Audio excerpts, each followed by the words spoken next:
Live from the city that never sleeps.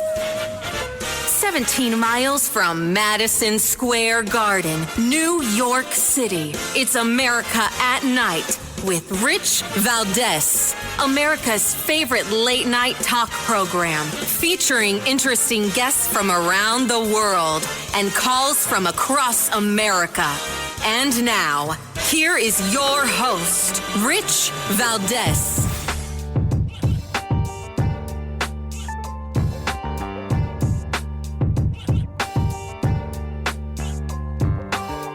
Hi there, good evening, and what's up, America? I am Rich Valdez, Valdez with an S, at Rich Valdez on all of the social media.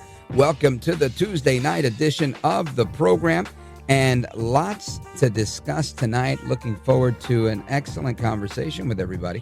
The phone number, if you want to join us, 833-482-5337, 833-4-VALDEZ. And we're going to talk about the latest with the tariffs. The market went up. The market cooled off a little bit. It looks like it's down 300 points. It was up, whatever it was, 1,300 points earlier in the day. And all I say is these are opportunities to buy. There's a lot of interesting stuff out there. But President Trump continuing his conversations with world leaders. Today, Caroline Leavitt echoing what we heard the president mention to us yesterday, and Scott Bessent as well mentioning.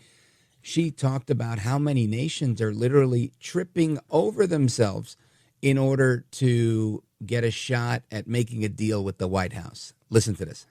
Total, since the Liberation Day announcement, nearly 70 countries have already reached out to the president to begin a negotiation. Countries are falling over themselves to reform their unfair trade practices and free open their markets to our country. Why? Because these countries greatly respect President Trump and the sheer power of the American market. These countries realize they've gotten filthy rich over the past few decades by imposing substantial tariffs on American-made products and ridiculous non-monetary barriers to block out American industry. The jig is up. Past American presidents sat by and let this happen, but President Trump stood up for our country, and he is saying no more. The president's message has been simple and consistent from the beginning. To countries around the world, bring us your best offers, and he will listen. Deals will only be made if they benefit American workers and address our nation's crippling trade deficits. America does not need other countries as much as other countries need us, and President Trump knows this. He's going to use the leverage of our markets and our country to the advantage of the people he was sworn in to represent. On the other hand, countries like China, who have chosen to retaliate and try to double down on their mistreatment of American workers, are making a mistake. President Trump has a spine of steel, and he will not break, and America will not break under his leadership. He is guided by a firm belief that America must be able to produce essential goods for our own people and export them to the rest of the world. A strong America cannot be solely dependent on foreign countries for our food, medicines, and critical minerals. And America must always maintain a robust defense supply chain. I agree with all of what she said, and it all makes sense. And, you know, for a lot of people, I think this is very ambitious, and they get scared. They're like, all right, look, it's pie in the sky. Listen, I many years ago, I likely would have been the first one to say, yeah, it's pie in the sky. But I typically subscribe to pie in the sky, right? Just like you've got the leftists that have their utopian version of America where, you know, nobody has to work. Everybody has all sorts of time off paid for by the government and all that. I have this utopian idea where we're actually free. Everybody can carry a whole bunch of guns on them, and you can have as many bazookas and tanks and helicopters in your land that you don't even have to pay property tax for because you pave it yourself. You use well water. You hire a plumber. You dig your own stuff. Maybe you put a little money towards, public sewer if you live in that kind of area. But I'm a radical that way. You know, really. Give me a dirt road. I'll figure it out. And if I want to live in a penthouse in Manhattan, then I'll pay the associated taxes for wanting to live there. But the idea of being reliant on the government for anything, a fire department even, I have my concerns. I don't like it. So those are my utopian ideas that I know are pie in the sky, right? It's not realistic. I get it. So for many people, they think, oh, come on, an economy, a United States that is not in bed with China or doesn't consume the way we consume or this and that. A lot of people think you can't do all these things at once. You can't end the Department of Education while shutting the border, while deporting criminal gang member terrorists, and fixing an economic situation that was left to you by your predecessor, right? Balancing trade deficits and adding tariffs, hopefully eliminating income tax and replacing it with import tax, right? Which is what the tariff is. And I'm never for any tax, right? I always like to say that because I don't ever want to be on, I don't want anybody to ever say, oh, you know, Valdez, he was really hot on those tariffs. This guy must really like import taxes. No, I don't. Some people are out there pounding on their chest because they love tariffs. I don't love them. I think I like them a little bit more than I like an income tax. Okay, yeah, I think so. Because I'll be the first one to become an America firster, right? And I pretty much am. But if I know that I can avoid income tax by buying my stuff from here and using a little less Amazon, or my Amazon is only buying from people that are made in the USA, made in America, or, you know, whatever the criterion is that I need to follow in order to not pay income tax or any other import tax, super. I'm doing whatever I can, right?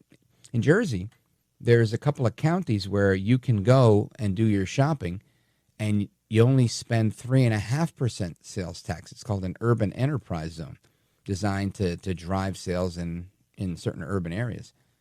I've got one that's maybe 7 or 8 minutes further away. Like, let's say you want to go to one of the big box home improvement stores, whichever one, the blue one, the orange one, whichever one you like. And you want to go to one of those. Well, if I drive an extra 7 or 8 minutes, I can go to one in my old neighborhood and, you know, fight with somebody in the parking lot for a parking spot. But once I get it, I'm saving 3.5%. Now, is it really the 3.5% that gets me going? No, not so much. Although that does all add up. It's the thrill of the kill. I love to save some money. And I don't know if you're like me, that love an absolute deal. Whatever it is, I love me a deal. So I think I'm one of those people, and I think there's a lot of people with me that are happy to support America first, that are happy to support local businesses, that are happy to support things that are going to help us save money in the long run, which eventually ends our addiction to a lot of foreign things.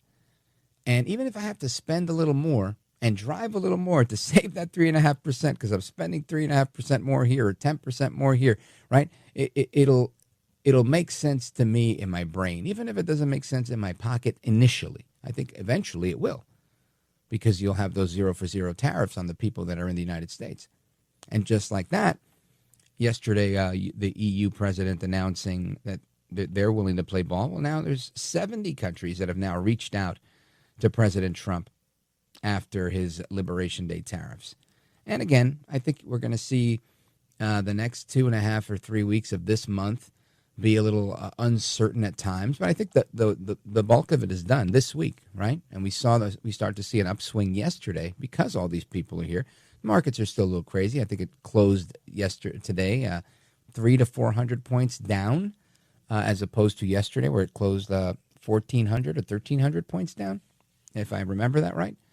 So I think we're seeing improvement, and we're going to continue to see improvement. And there may be other dips. You know, when something happens with a particular commodity or a particular country decides to play hardball and say something a little reckless, that may send markets spinning out of control for a day or 2, 3 days, half a week, whatever it is. And I think that type of volatility, not the market down per se, but I think that volatility is going to carry on probably through May. And I think come June, we're going to stabilize. And between now and then, it's the time to buy if you weren't buying all day yesterday and Monday, which was probably an ideal time to buy. But all that being said, lots of things are going on, and President Trump having a meeting today with the president of South Korea, acting South Korean President Han Duck-soo, about a potential trade deal that could benefit both South Korea and the United States. So I want to talk about that. I also want to talk about some military action at the DMZ, the demilitarized zone, as warning shots were fired after North Korean soldiers crossed the line in the demilitarized zone. So I want to get to that. This is interesting stuff. We also have the United States pounding away at the Houthis. So lots of military stuff developing in the last several hours. I'll give you an update on that as well when we return with our buddy Gordon Chang. Don't go anywhere. This is America at Night with Rich Valdez.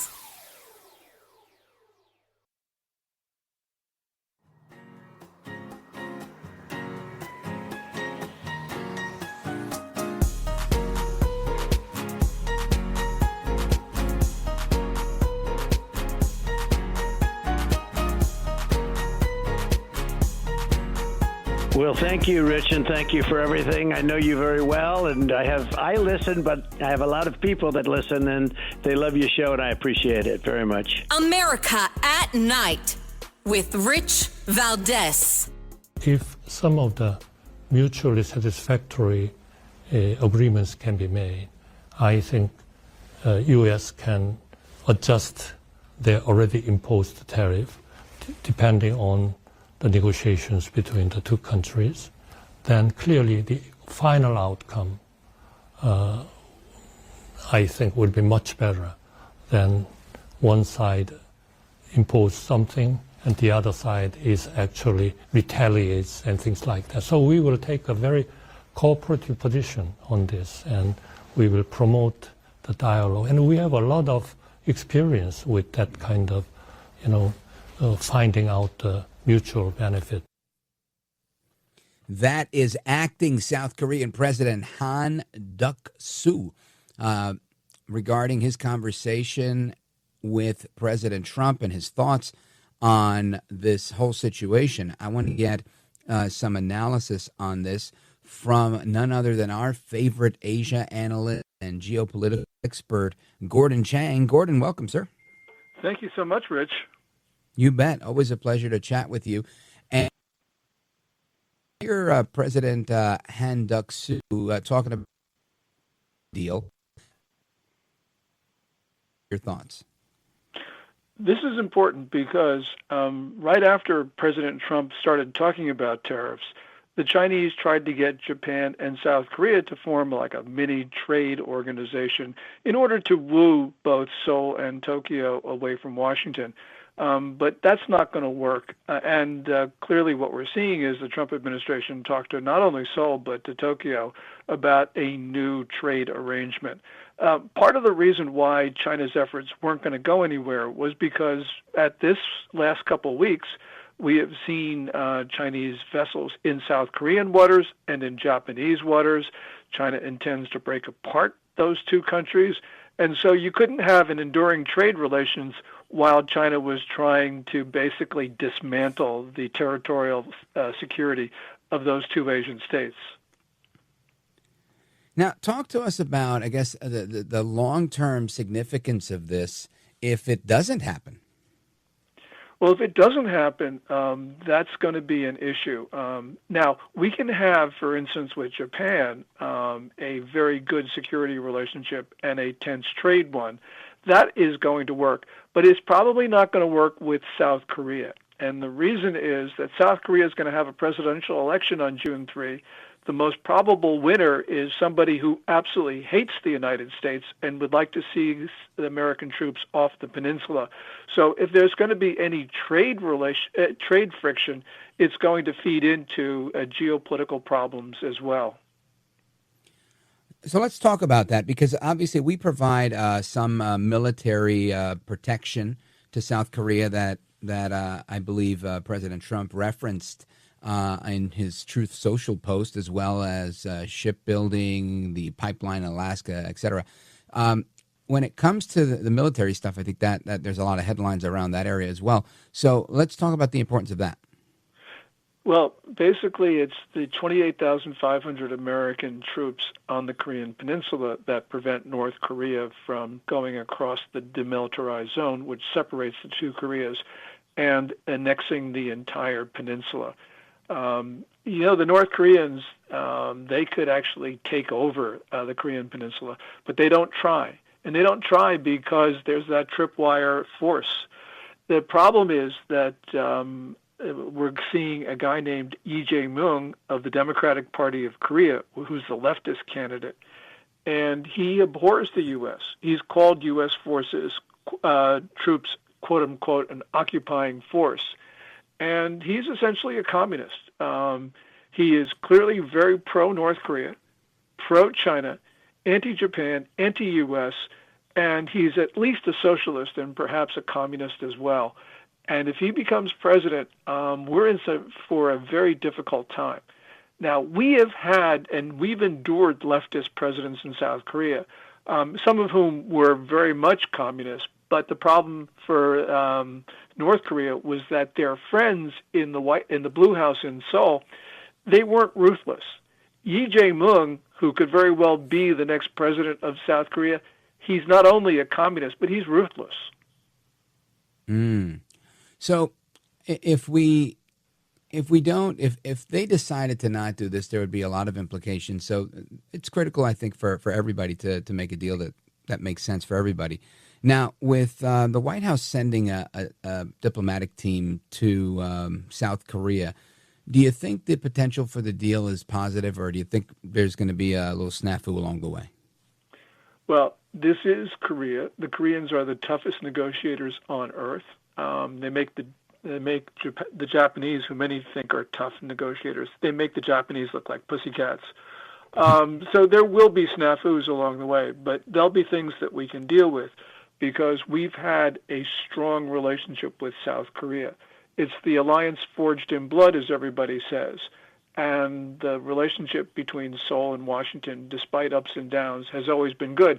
And it's been good because the South Korean people want us there.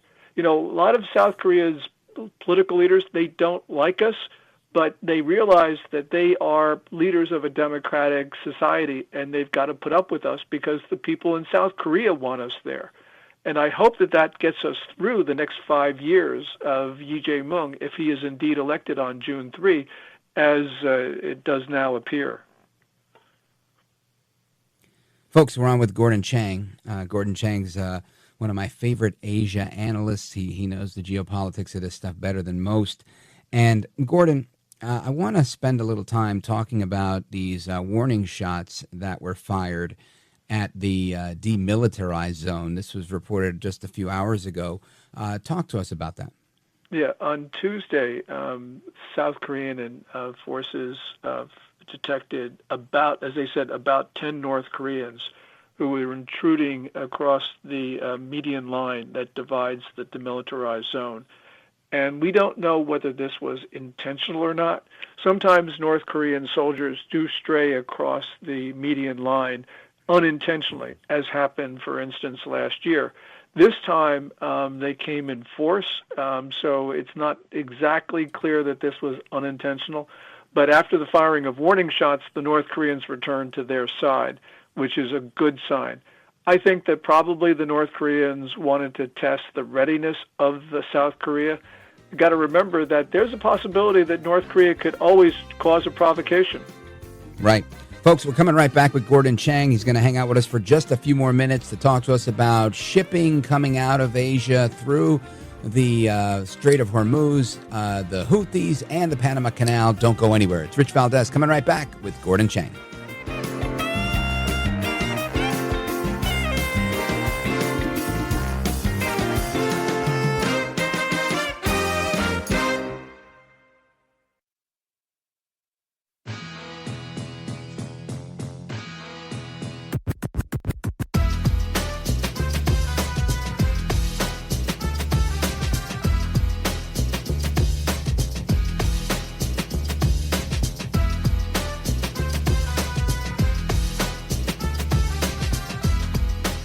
The best guests, the best opinions. This is America at Night with Rich Valdez. I want to be very clear. China did not build this canal. China does not operate this canal. And China will not weaponize this canal. Together with Panama in the lead, we will keep the canal secure and available for all nations through the deterrent power of the strongest, most effective, and most lethal fighting force in the world. We will do this in partnership with Panama. Together, we will take back the Panama Canal from China's influence. And we will do this along with other capable, like-minded allies and partners. This is what peace through strength looks like. That is United States Secretary of Defense Pete Hegseth making a clear statement about wresting the power from China over the Panama Canal.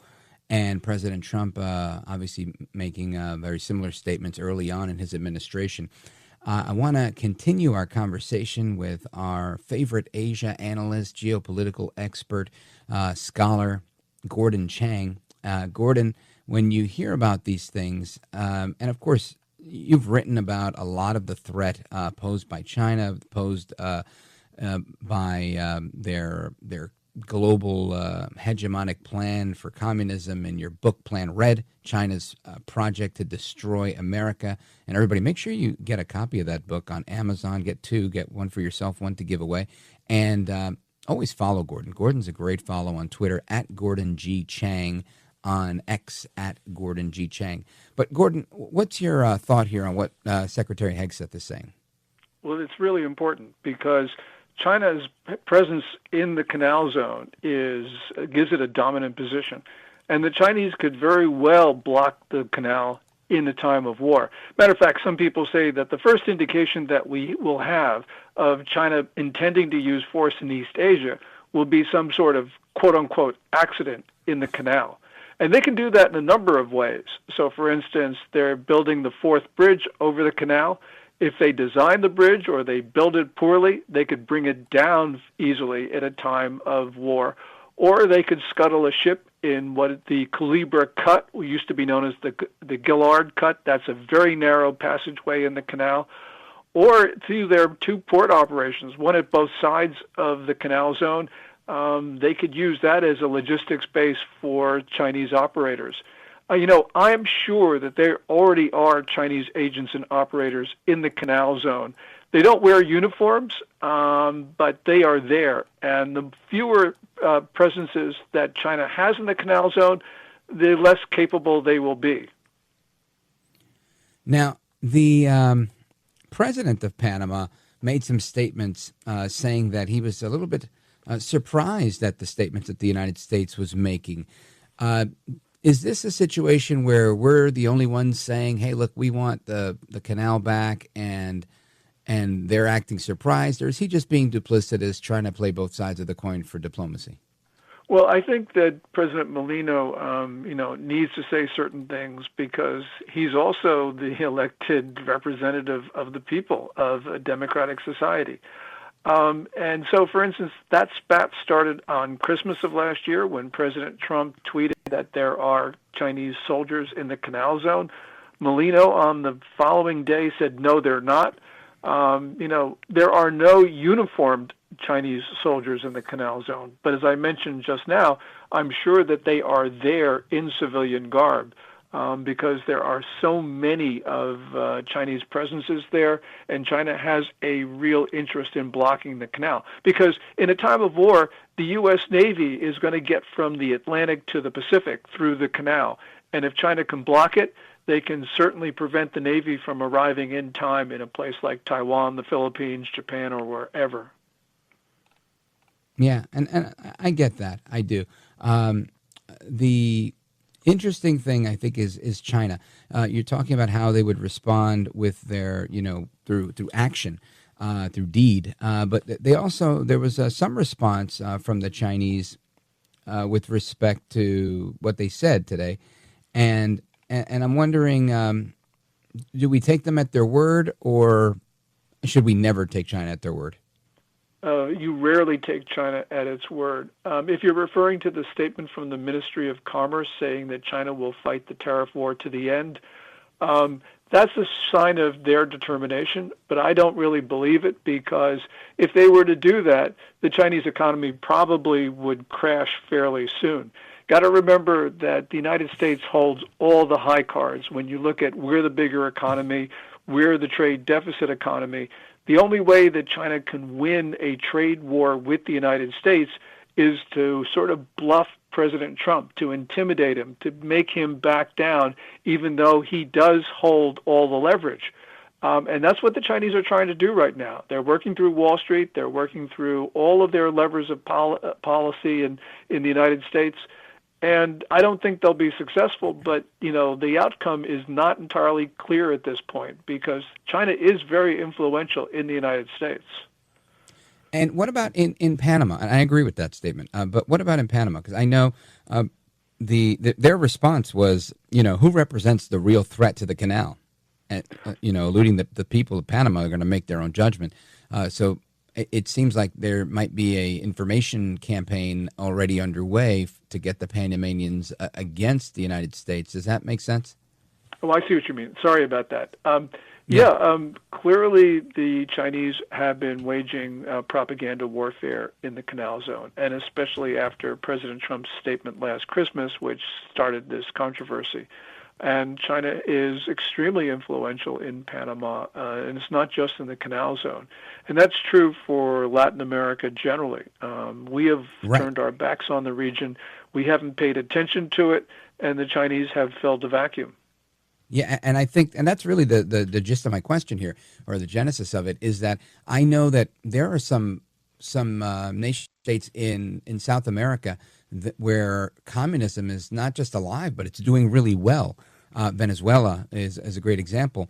And I'm wondering, is this another project of China's, Panama? Where are they trying to go that route? Yes, well, we look at Panama as a pro-American government, but remember Venezuela was pro-American, and Colombia was pro-American, and Brazil were pro-Americans. Right. And, starting in 2018 with the pink wave in Latin America, that started with the election in Mexico. Fortunately, it's ended with the election of Javier Milei in Argentina in 2023. But, China is extremely influential in most Latin American countries. If you were to take out Mexico from Latin America, China would be the largest trade partner of the region. And so that shows you how much clout Beijing has. And in some of these states, it has more clout than the U.S. We know from last November when the Peruvians, when they were hosting the APEC summit, they gave Xi Jinping the red carpet, and they really went out of their way to humiliate the president of the United States at the time, Joseph R. Biden Jr. Well, he kind of begs for that treatment. He didn't really command much respect. But I see what you're saying, and I agree. I think there is a genuinely sympathetic ear to China, A, because I think of their influence, and B, because of the shared communist ideals that there exist in these countries, lamentably. Gordon Chang, I want to remind everybody to get a copy of your book.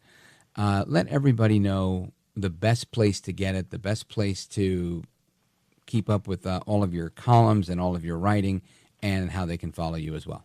Yeah, I archive all my articles for free on my website, which is www.gordonchang.com. And I try to tweet out developments as they occur throughout the day on X, formerly Twitter, at GordonGchang, at Gordon G. Chang. Folks, check out the book, Plan Red, China's Project to Destroy America. You can get it on Amazon or check it out on Gordon's website, GordonChang.com.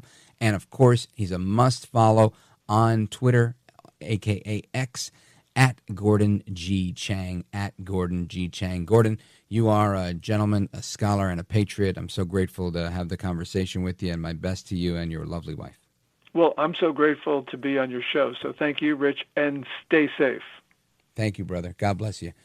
And amigos, we continue with your thoughts, your calls, reactions to what's going on. And by the way, I don't know if you heard through the grapevine, but earlier today, very early, I got a call from John Tabacco from Newsmax TV, and he says, have you seen that story from Comedy Central? And I was like, Did I see the story? Oh, yeah, the Jon Stewart roasting John Tabacco on Comedy Central. I thought it was pretty funny, honestly. But, some Italian Americans took offense to this. So we'll get into that as the evening progresses. But Jon Stewart calling out John Tabacco by name on his Comedy Central show.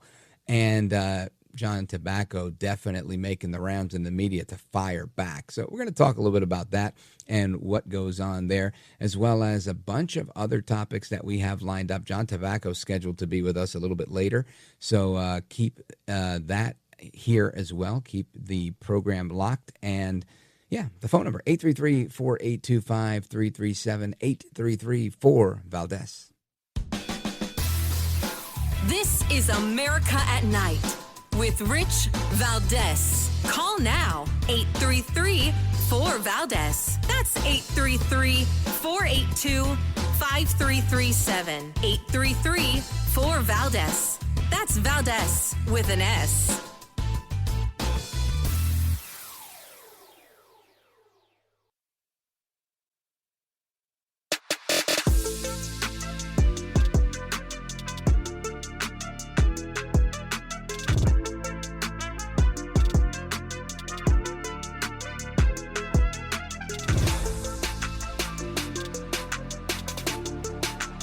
Well, you, of course, have a track record now. People have heard you, and they know that, in fact, you've got the goods. You have the talent, and you have the ability to do a superb job. America at Night with Rich Valdez. Call now, 833-4-VALDEZ. That's 833-482-5337. 833-4-VALDEZ. That's Valdez with an S.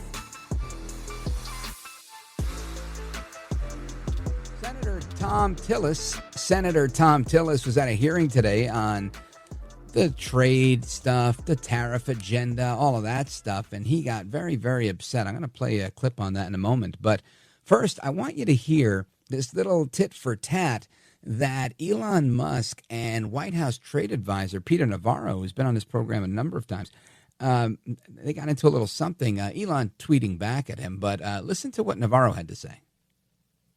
And it was interesting to hear Elon Musk at the beginning talk about a zero tariff zone with Europe. He doesn't understand that. And the thing that's, I think, important about Elon to understand, he sells cars. That's what he does. And if you look, for example, at the Tesla factories in Texas, they're assembly plants, and they get a lot of their content from China, Mexico, Japan, and Taiwan and elsewhere. What President Trump wants to do is turn Detroit back into Detroit instead of having Detroit in Mexico now like they have it. Detroit in Mexico. And listen, that is a move that the Chinese actually are. That's what they do, right? They go to China. They go to Mexico. They're in parts of India that with their Chinese factories operating in these countries because they know not everybody likes the made in China label. So they're expanding their sweatshop operations to other parts of the globe. And who else did it? American manufacturing did it too. And because they've been following China's lead after the Clinton administration allowed the Chinese back into the World Trade Organization. And in fact, we built them up in a way that no one else could have. And then, as Nancy Pelosi brilliantly pointed out in her floor speech last night from 1996 that we played, if you missed that, check it out at richvaldez.com. But it's a brilliant clip. And we have allowed for them, the Chinese, saying they were a developing economy and because they needed help and because they'd been downtrodden and whatever, that we were going to allow these different tariffs in different places so that they could build their economy. And now look at where they are, trying to eat our lunch, joining with Russia, Iran, South Africa, and others, Brazil, in the BRICS consortium, right? Trying to overthrow our dollar. Now you add insult to injury when you have some of the best propagandists out there, like the Russians and the Iranians, and they sit there all day and they pump out video content on YouTube and another wacky website called beforeitsnews.com and all these other places where they basically get you to fall in love with Putin and Russia, to become the biggest pro-Putin patriot that you can be. And all they do is they play endless clips of, the stuff Putin wants you to see. Him with his shirt off, wrestling bears, riding horses, all that stuff. Talking about how the West has gotten so bad. You've got men that want to be women, women that want to be men. And, just basically taking shots at things, saying, you'd never see that here in Russia and Mother Russia. We are real men, not girly men. And that appeals to a lot of people, right? Because they say, yeah, that's right. You know what? I'm here. I'm raising my boy to be a man. Yeah, you're damn right. And people like it, and they go for that. So now they're like, I would do the same thing. I like Putin. Listen, I don't like Putin. I'm one of those guys. Maybe you'll call me a neocon. Maybe you'll call me a rhino. Maybe you'll call me lots of things. But I don't like him. I like Trump. I like my country. I like the United States. And like Trump says, you got to respect these adversaries. You got to respect the guy who ran the GRU, the KGB. A guy who, whose family was served Stalin. You don't want to sleep on a guy like that. This is a formidable adversary / enemy. So yeah, don't take it lightly. You have respect for someone that is producing more wartime weapons than every one of the NATO countries combined. They're in full speed production. You got to have respect for that. Doesn't mean you got to like these people. Right? I don't mean the people of the country. I mean him and his regime. But anyway, you've got all this propaganda that's out there that makes you just fall in love with this other side, or at least fall in love with the hatred of the United States. I mean, it's the same thing as what the Cubans have done to their people. Right? The Cubans are hungry. Like, I'm hungry. And they say, well, it's those damn capitalist pigs in the United States. They're eating so damn good, and that's why you're starving. It's never the crooked communists and the way that they let their country fall into ruin. It's never that, right? It's always the big bad wolf, the United States. And so much of that is going on. And sadly, I think people in all sorts of walks of life buy into this. So anyway, we're going to come back. We're going to get into a little bit more of that, plus your calls. Keep it locked right here. This is America at Night with Rich Valdez.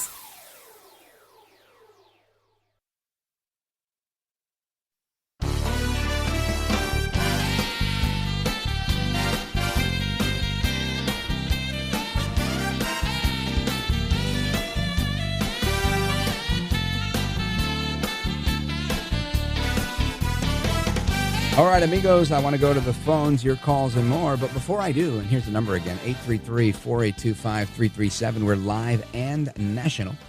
Something I wanted to just mention was, again, the whole controversy about this John Tabacco, right? Our good friend from Newsmax. What's interesting is that this same show, Comedy Central, right, the network, they and that show, The Daily Show, it's had a different host or a fill-in host some years ago. John Tabacco was a hedge fund manager on Wall Street, and they interviewed him, and they did a perfectly fine interview, and then they did a little setup on him, a little snafu. And again, this was years ago, and he sued them, and he won. And they came at him again. That's probably why they're coming at him. They probably don't like losing to this guy. So anyway, we're going to continue our discussion with the John Tabacco getting roasted by Jon Stewart from Comedy Central. Plus, what else is going on? There's a lot going on in the news, so we're going to get into that as well. Your calls and more, 833-482-5337, and the rest of the news of the day. All right, this is where I say hasta la próxima. Until the next time, take care, good night, and God bless you, America. And of course, for those of you that are sticking around for the other parts of the program, I'm not going anywhere, so keep it locked right here. I'm Rich Valdez.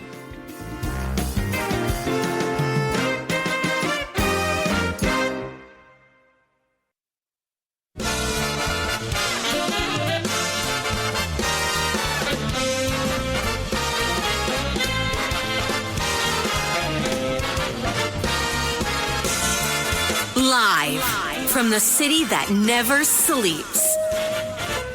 17 miles from Madison Square Garden, New York City. It's America at Night with Rich Valdez, America's favorite late night talk program, featuring interesting guests from around the world and calls from across America.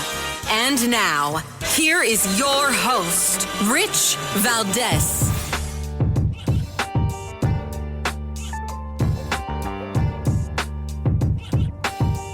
Hi there, good evening, and what's up, America? I am Rich Valdez, Valdez with an S, at Rich Valdez on all of the social media. Welcome to another hour of our program. Happy to be with you. I'm blessed to be on this microphone. We're live, we're national. Looking forward to speaking with you. 833-4825-337, 833-4-VALDEZ. And some of the stuff that's going on tonight, we're looking forward to chatting with John Tabacco, who was the subject of a roast by Comedy Central's Jon Stewart. And before we get into that, I want to talk about the deadline, right? President Trump putting a deadline on China, if they play ball or not. And they're going to be receiving a 104% tariff at midnight tonight. So just as we're wrapping up on Eastern time here, this will be going down if you're in the West Coast. Shout out to all of our West Coast listeners.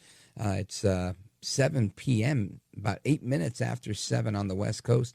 And you guys can get the play-by-play on this if anything happens between now and then. We'll be keeping our eyes peeled on the news. If it's happening in America and it's happening at night, we're bringing it to you live.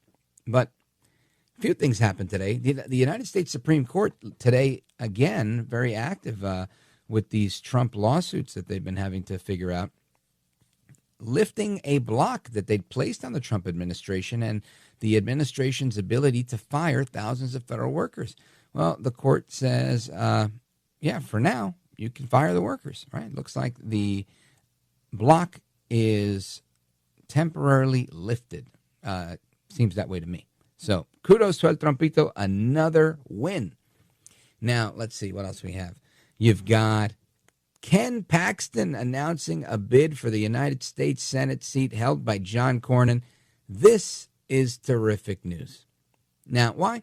I don't know John Cornyn personally. I've never met him or interviewed him or anything like that.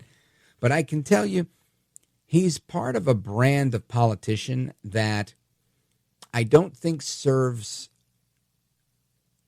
us the way it once did, right? I think when we were younger and dumber, if I could use those terms, we were once enamored or fooled or impressed by pomp, by circumstance. And I'm not totally throwing away pomp and circumstance. I think there's a level of decorum that's necessary. Like, I think if you're the president of a nation state, you should come to a foreign head of state like Zelensky coming to the White House. I think it's appropriate to wear a tie. I think if I go to the White House, I think I should be wearing a suit and tie. I think Elon Musk should also be wearing a suit and tie. I'm not going to sit here and say, I think it's great he wears the dark MAGA and the T-shirt and the blazer. That's his look, and that's cool. I rock that look, too. I like it. I don't like wearing a suit and tie per se. Sometimes I do, sometimes I don't. Depends on what show I'm doing. But if I'm doing radio, I might be wearing a... None of the terms for the men's underwear known as a tank top are good, right? Some people say wife beater, others say some sort of tee, which has derogatory references to Italians. None of these names are good, but I could be wearing one of those when I'm doing radio, because I just want to be comfortable. I've fallen in love with radio. But anyway, the point I'm making is that John Cornyn is your quintessential blue suit, white tie, white shirt, red tie Republican that votes like Susan Collins, that is wishy-washy, is takes pride in being a maverick, and no quote there. And I think sometimes you need to do that, right? Every now and again, I don't agree with everything, and I break tradition with many in the conservative movement on certain issues, but it's not many. I think for the most part, we have some ideological parity on a lot of issues. So I don't begrudge anyone for breaking away from the pack. I don't.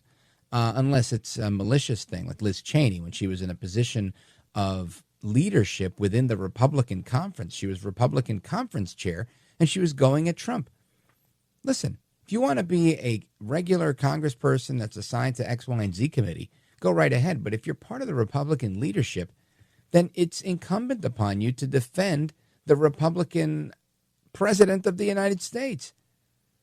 This is politics. It is a team sport. However, she didn't. And that was really what did it for me. Because otherwise, I could tell you that I like Liz Cheney. I did. I've had interactions with her on the phone, very brief ones. But I never had an issue with her. I can't say that she was a D-bag or anything like that. I think she ended up playing her cards the wrong way. And things didn't go terrific for her, as Harriet Hageman will tell you. But point here is, John Cornyn is that guy that played up bipartisanship, that played up reaching across the aisle, that played up all these things that people like to hear. And honestly, I have to tell you, as crazy it may sound to some of you, but on certain issues, you got to stick to your guns. Now, there are areas where you do have to bend. I agree. I really do. You have to play ball. And sometimes it's geographical, right? Sometimes if you're up against an election or you're in a position where you might be vulnerable, you might have to vote a certain way. You may have made a political deal where you owe somebody something. That's on you. But by and large, you can't do that all the time. And I feel like Cornyn's been very wishy-washy on a number of issues. And it hasn't served the party well. Maybe it's served his constituents well. And if it has, then they'll reelect him. But I don't think that's happening, right? I don't think... I think Paxton is in a good position to win here. That's my opinion. I could be wrong, but I think he is. And I think it's important overall. What I really want to talk about is the politician of yesteryear. Nothing wrong with standing your ground. Nothing wrong with having respect and decorum. Look at J.D. Vance. He's a very respectful guy. Lots of decorum. Look at Marco Rubio. Right, both of these guys came out of the United States Senate. Senate is a very cordial, respectful body. I get it. Donald Trump comes out of the streets of New York City, a Manhattan builder, cutting deals, hotelier, developer, different breed, right? And I think too many people try to hold him to the same standard, and they would say he's not very presidential. And I understood that, because there's a lot of times where I'm not very this or I'm not very that, right? And I think many of us sometimes fall in situations where we don't fit the mold per se. But it doesn't mean that because you don't fit the mold that you can't knock it out of the park. And I think Trump proves that time and again. And, oftentimes being so ahead of things that, people criticize him until they jump on board, right? And we've seen that happen so many, many times. Point being, it's not so much about Cornyn. It's about these politicians that are wishy-washy. And that doesn't mean that you can't have friends or colleagues on the other side. I don't believe we need to be at war with the Democrats. I believe we have to be at war with their ideas. We have to be at war with what is evil. We have to be at war with what's bad for America. And yeah, I guess maybe I'm that guy that has the ability to go, wow, you're a putz. I can't believe you think all those things. What are you doing for lunch? Because I don't look at them as my enemy that's destroying my country. I look at them as somebody that believes something different than me. And they're pushing towards something that they believe. Now, in certain instances, I do look at people as an actual enemy. But by and large, I think oftentimes there's enough of an area for us to agree where the area of disagreement is the small part of the pie chart. And it depends on a person. It depends on the situation, right? And one thing I've learned in this business is just because you might have seen an audio or video clip of somebody 1,000 times, it doesn't mean you know them, And this is why I would never disrespect, let's just say, for example, Joe Biden. If I had to meet Joe Biden, I would be very respectful. I would respect the office. I would respect his service to the country, whether I believe it was attained legitimately or not, because I believe that's the right thing to do. respect the office and respect him as a human. I'm not going to sit here and I don't think it's necessary for me to, you stole the election. You deserve to be hanged in Gitmo. You're a treasonist. You destroyed our country. My kids are paying through the nose because of you. I could do that. But I think there's other ways that you could do it as well. You know, I mean, just imagine if you had to meet Biden. I could do that. Or I could say, oh, wow, Dr. Jill, how are you? Very nice to meet you. Wow, President Biden. What an honor. I never thought I'd really have a chance to shake your hand and have a conversation with you. I don't know if you ever heard my show. I call you Joe El Baboso Biden, the bumbling, drooling one.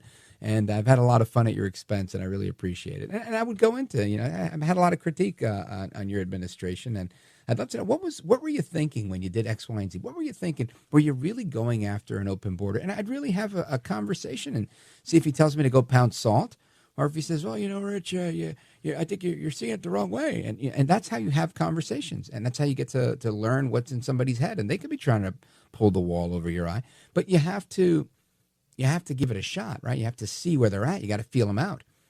Otherwise, just imagine if Trump were doing. Trump's, a relatively short-tempered individual for a lot of things, but imagine if he were just throw people out of the Oval Office, right? When the whole thing happened with Zelensky, I thought he was incredibly patient, right? And that's what it takes when the buck stops with you. You have to do that. So, I don't know. A tangent I went down just to go down. I'm pretty sure I'll take some heat on Twitter for that. The other day I said something about, when I was in New Jersey state government, I worked on some projects where I crossed paths with then mayor of Newark, Cory Booker. And he was a decent guy. And I had people on Twitter telling me, you're going to lose so much credibility. How could you say this man's a Marxist? How could you say he's a good man? All right, sue me. I said he's a good man. I've seen him help a lot of people that were in need. Both privately, from money from his own pocket, from money, charities, all sorts of things, not just the government. I believe he had the people's interest at heart when he was mayor. That's all I said.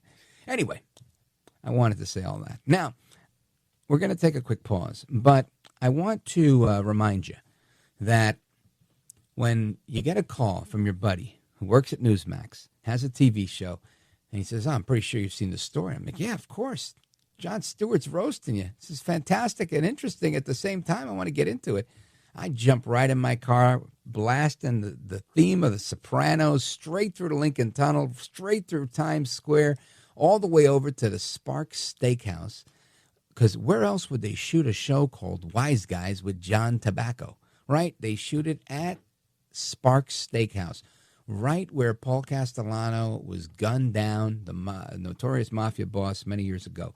So I'm going to let you know how the rest of that story goes when we return. Keep it locked right here. This is America at Night with Rich Valdez.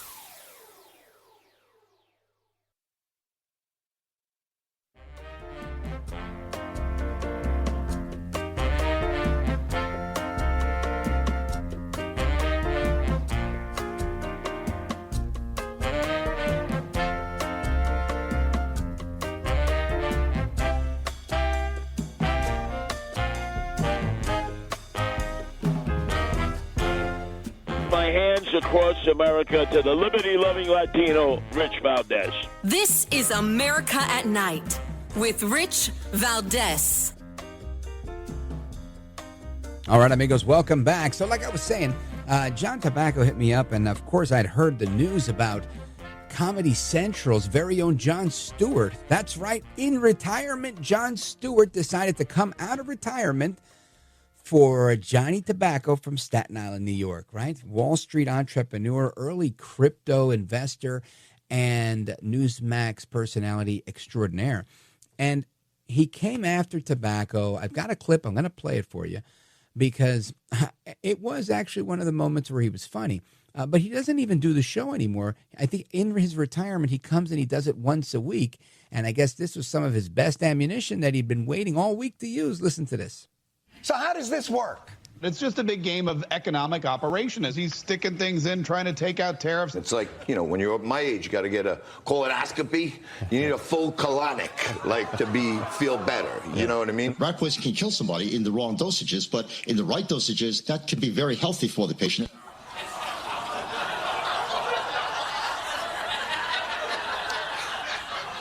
So everyone relax. This is merely a routine rat poison colonoscopy. By the way, what's the right dosage of rat poison? Oh, if you get enough of it, hey, your headache will be gone. And by the way, I mean, it's slightly off topic, but the colonoscopy guy, his name is John Tabacco.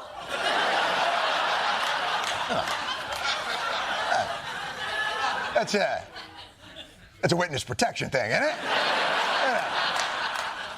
So here's how it's going to go. Your new name is John Tabacco. Say it back to me, John Tabacco. Your name is John Tabacco. Say it back to me, John Tabacco. Your new profession is you do anus metaphors on Newsmax. Your name is John Tabacco. You do anus metaphors. Say it back to me. Say it back to me. Oh, there you have it, the comedic genius of Jon Stewart, Comedy Central on The Daily Show. And, of course, the witness protection reference, I think, is one that's ruffled the feathers of a lot of Italian Americans, not only in Staten Island, but all over the country. And, listen, I'm all for it. I've heard a good Puerto Rican joke. I've heard a bad Puerto Rican joke.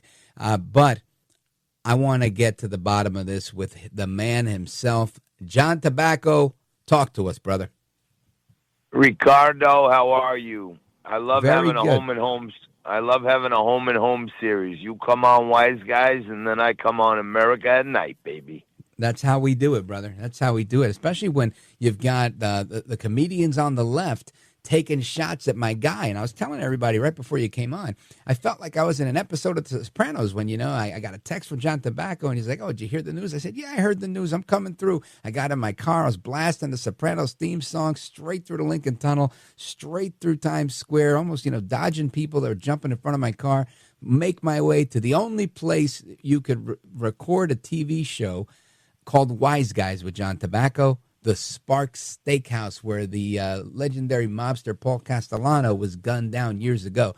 And I walk in, and there he is, clad in his electric blue suit, Jon Tabacco. So talk to us, brother. Now, what I was giving the audience a little background here. You've been made fun of by these late-night comics before. Jimmy Kimmel took a swipe at you. Even Comedy Central set you up some years ago, and you sued them and won. Tell us about it. Well, I can't tell you a lot, but I can tell you that, Comedy Central, takes people out of context, and it is a comedy show, and there's a level to comedy. But sometimes when you agree to parameters and people break the parameters, you can get a significant windfall from them if they break the contract. So Comedy Central is known to... like you said, Jimmy Kimmel's come after me. Yeah, well, the music means we got to take a quick pause, Jon Tabacco. But, JT, stick with us because I want you to give us the play-by-play and exactly what you'd like to say to good old Mr. Stewart when we return. Folks, we're coming right back with Jon Tabacco from Newsmax TV. He's the host of Wise Guys. Check them out every Saturday night on Newsmax TV. Don't go anywhere. I'm Rich Valdez.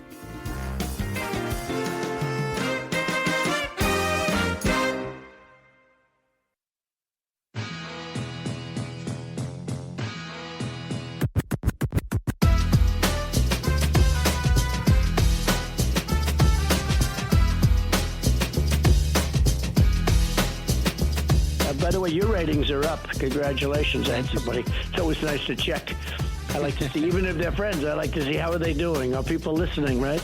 That's but right. You're doing great. America at Night with Rich Valdez.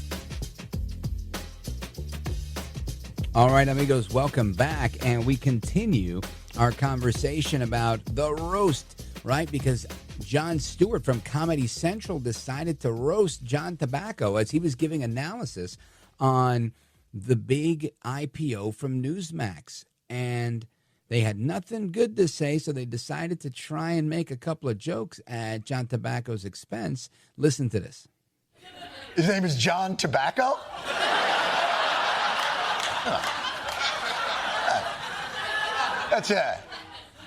It's a witness protection thing, isn't it? So here's how it's going to go. Your new name is John Tabacco. Say it back to me, John Tabacco. Your name is John Tabacco. Say it back to me, John Tabacco. John Tabacco. John Tabacco. Anyway, so we've got the world famous Jon Tabacco with us. He's an early crypto investor, a Wall Street entrepreneur. He's the host of Wise Guys on Jon Tabacco. On Newsmax, with Jon Tabacco on Newsmax TV. I messed that one up, but he's here with us. Jon Tabacco, welcome back. Rich, so good to be with you. So check this out. Now, I want to get the play-by-play because we were just getting into it. I know you had a couple of run-ins with Kimmel. You had a couple of run-ins with Comedy Central in the past. You were telling us about it. The music cut us off. Take it from there and let her rip. These guys have been going after me for years, Rich. You know, these leftists, they love to try to target, people like us who stand for America first. And when they come after me, other people kind of wilt and go in the corner and say, oh, no, Jon Stewart came after me. I'm not that guy. And, you're on my show, Wise Guys. We call it like we see it. I went right on air today and called him out. He's mocking me, saying my last name, Tabacco, is a fake name, and I'm in the witness protection program. Meantime, it turns out Jon Stewart's real last name is Leibowitz. So he's John Leibowitz. He's the one with the fake name. He's the one that might have been in the witness protection program. He's the one that's maybe not proud of his heritage because Leibowitz is a Jewish name and he doesn't want people to know he's Jewish, maybe. I don't know what it is. But, it's kind of ironic that someone is blasting me for having my real last name and making fun of me being Italian, which I'm quite proud of. And this guy changed his name to an Anglo name when he's Jewish. So maybe he's not that proud that he's Jewish. I don't know what Jon Stewart is, but hey, I have found him quite funny over the years, Rich. Yeah. One of the things that I think is notable is that most of his comedic skills have been in the witness protection program for like 10 years. So, maybe that's why it's on his mind. But, look, I'm a lover, not a fighter. I'm out there hoping that other people excel and use their talents and God's gifts like I do. Jon Stewart, if you need me to be your muse, to be your inspiration, to get your groove back on, God bless. I'm happy about it. But, Rich, when you're an Italian guy from Staten Island, you can't let people get away with suggesting that you're in the witness protection program. That's not a badge of honor around here. You know what I'm saying? Rata. Yeah, I hear you. Nobody wants to be known as that. Stitches get snitches, right? Snitches get stitches. Jon Tabacco. That's right, raton. So if you have a chance, right? I'm sure somebody somewhere, right? We're on a number of stations on the West Coast. I know Stewart's in New York every now and again. We've got great coverage all the way up into Albany. Let's talk to somebody somewhere that knows Jon Stewart and tell him what you want. You want to interview him? You want to have him on the show? You want to have a sit down? He's going to come to the Wise Guys table? What's going on? This is a wide open invitation, friendly invitation. Us Italian Americans, if we invite you over, we're going to show you some hospitality. Yeah, I think Jon Stewart should come over to Newsmax and sit down at the table with me and you and the Wise Guys and talk about, why he has a fake last name and I don't. Maybe he can explain where his comedy act was for the last 10 years. And, one piece of common ground, Jon Stewart has been a great advocate for the 9/11 Victims Compensation Fund. Staten Island, New York, where I live, we had the most people deceased in the fire department in all of New York State. So Jon Stewart actually fought for people in my community, and I give him credit for that. And I actually thought the segment he did mocking me was quite funny. And, for the last few years, Rich, because of the woke crowd, you couldn't even make jokes. If they were politically incorrect, you can get canceled. So if I got to be the butt of the joke to bring back comedy for Jon Stewart, I'm happy to do it. Folks, we're on with Jon Tabacco. He's the host of Wise Guys on Newsmax TV. Great show. And he was the butt of a joke on Comedy Central where they roasted him for having the last name Tabacco, calling him the colonic guy. Now, tell us, what was the full context of your comment about the colonic? Well, he decided to use that as my moniker because he carefully excerpted a snippet of a segment I was doing where I was explaining that the market being down so much was actually a cleansing for the market. The market being down like it was over the last week was a byproduct of all the artificial stimulation and toxins that have been pumped into the market. And I said, sometimes when you're unhealthy and you got a lot of toxins in your body, when you're older like me, you need a colonoscopy. You got to clean it all out. You need a colonic. And when you clean out the insides, then you kind of reset. And I was saying we needed to clean out the markets, all of Joe Biden's administration's toxins, and that'll give Trump like some fertile ground to start our growth economy. But, he cleverly clipped it, and now I'm the colonic guy. Like I said, I'll take it. I don't mind being the colonic guy.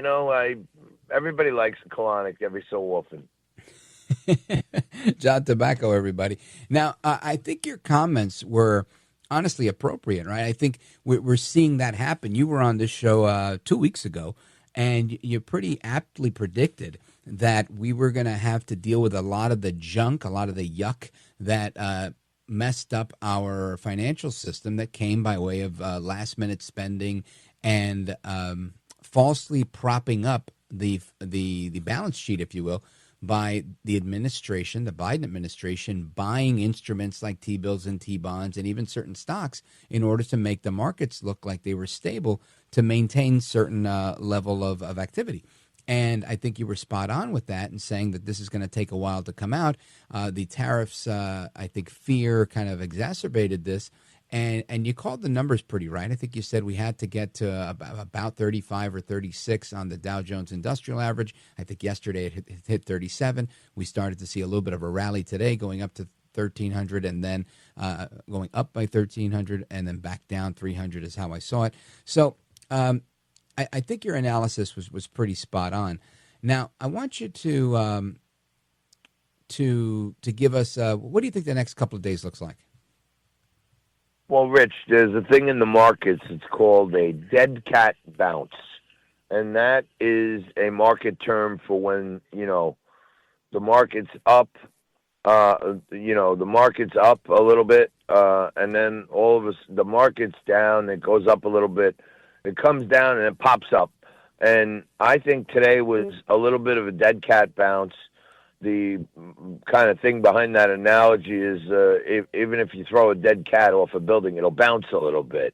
I think the market is still dead. What the market hates is uncertainty. And right now we're hearing a lot of mixed signals out of the White House. 70 countries have come into the table. Vietnam is going to make a deal. Israel is going to go to net zero. But we don't have a comprehensive plan. It's kind of still a lot of muck in there. And I think every little piece of bad news is going to cause a rinse in the market. So I think today we saw a little bounce, but then it came right back down, close to the downside. So we're getting there. But if you remember, we had an in-depth conversation, like you said, and I said I thought the real support level was around 35, 36,000. So maybe we're like, couple percent away from that, and then we should be in some decent territory. All right. Well, John Tabacco, can you stick with me for a couple more minutes? I want to get your reaction to something else. Absolutely, brother. You got it. So stick with me, folks. We're coming right back. John Tabacco. Then, of course, your calls, your thoughts, your opinions. 833-4-VALDEZ. Don't go anywhere. This is America at Night with Rich Valdez. Call now, 833-4-VALDEZ. That's 833-482-5337. 833-4-VALDEZ. That's Valdez with an S.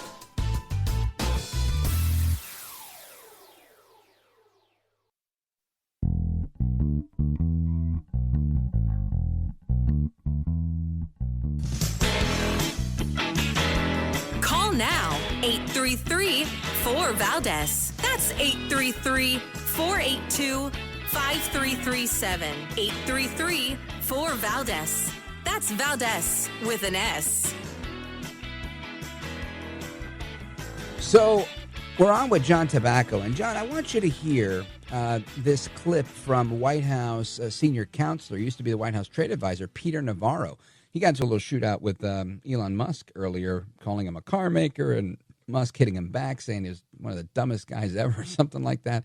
But in this clip, he's talking about his prediction that we are about to have the biggest boom in the stock market we've ever seen. First rule, particularly for the smaller investors out there, you can't lose money unless you sell. And right now, the smart strategy is not to panic, just stay in, because we are going to have the biggest boom in the stock market we've ever seen under the Trump policies. We will find a bottom in this market quickly. We will hit 50,000 on the Dow easily by the end of this term. So he says we're going to hit 50,000 by the end of this term. Do you agree, disagree? What say you, John Tabacco, host at Newsmax TV? I love Elon Musk, but I happen to agree with Navarro on this one, and it goes back to my earlier point, Rich. You can't, I said like maybe 9 months ago on Newsmax that this market was a house of cards, meaning, when you're building a house of cards when you're a kid, like one little card pops out and the whole thing comes tumbling down. So Trump could not start building the new economy for the golden age of America on top of the house of cards that Joe Biden had built. So we had to collapse this whole thing. And it's like anything else in life that needs structural integrity. If you don't have a good base and a foundation, that building is never going to be strong as it can be. So we actually needed to come down. If you remember when Trump left office, the market was at like 30, 31,000. So here at 35, we're almost back to the Trumpian levels from 16 to 20. And I think, once the dust settles on all this tariff talk, we're going to have a clear path forward. We're going to get that big, beautiful tax bill, and then the stimulus is going to start coming into the economy like it's supposed to. And I'm with Navarro. I don't think it'll be 50,000 at the end of the term. I think it could be at the end of, his first year in office, because I see a lot of positive things in the market now that we're tearing out all the Biden toxic, additions to the market. I think, maybe it's 2 years, but I think Navarro's onto something. Now, there's a lot of critics of the External Revenue Service and generating income for revenue for the Treasury by way of tariffs, import tax, as opposed to an income tax. And I have, I don't like any taxes, right? But if I had to choose one, I'd go with the import tax over the income tax, because I can opt to use a lot less imports and therefore protect myself and create a tax shelter for myself. But with that being said, there's a lot of people that seem to think that the time has gone. I had a former World Bank executive on the other day who felt that putting all the emphasis on rebuilding manufacturing in the United States was kind of for naught, because there were other sectors that needed this attention. I did not agree, because I felt something that was once like 40% and we're now at 10%, I see the biggest room for growth there. What are your thoughts? Well, look, we need to get manufacturing back in America. We saw what happened to our supply chain, our logistic chains, when we're so reliant on other countries. Do I think we need 90,000 manufacturing plants back in America? No. Technology is advanced. There are a lot of countries like Vietnam that can simply just make items cheaper and better than we can. So one of the things we want to do is buy that stuff from them, so they have money to buy the stuff that we make good from us. And, everybody's talking about trade deficits. Well, we buy way more from them than they buy from us. That's a little misguided, because, some of these countries are a tenth of the size of us. So, of course, we're going to buy more from them. We're the largest economy on earth. So, the trade deficit stuff is a little sleight of hand. But look, I think we need to find the perfect mix. I think Trump's on the way there. We need to start fracking. We need to start drilling. The main thing is domestic oil production. And, we talked about it today, but, it's not just the gas that goes in your car. It's the gas that goes in the trucks and the tractors and the trailers and the coal that goes in the trains to get our products everywhere. And when that price starts to come down, that's a main input to the cost of goods. So I think drilling and deregulation is going to be one of the bigger things that's going to really stimulate this economy. Outstanding analysis, Jon Tabacco. Thank you for sharing that with us. And I can't wait till Jon Stewart joins us for a sit-down. I want to see you and him shoot it out. So I want to see him tell you to your face that he makes fun of your name and then says you're in the Witness Protection Program. And I want to see him do it in Staten Island. Well, let's see what happens. I welcome him with open arms. I'd love to have a few laughs with him, and I'm sure we could find some common ground. You're a gentleman, a scholar, and a patriot. Jon Tabacco, host of Wise Guys on Newsmax TV. Check it out this Saturday. John, tell them the time so everybody knows where to go. You got to tune in this Saturday because your man, Rich Valdez, is going to join the table for the sit-down with us this week on Wise Guys, 9 p.m. Saturday night. Me, Rich, and the crew will be there. We'll be kicking around the tariffs and a whole bunch of other great stuff. And 9 o'clock on Saturday, 11 p.m. on Sunday, that's where you'll find the Wise Guys. Outstanding. Jon Tabacco, thanks for being with us, brother. Godspeed. Rich, you're the bomb. Thank you. Yes, sir. Thank you. Likewise. And amigos, straight to your calls, 833-4-VALDEZ. This is America at Night with Rich Valdez.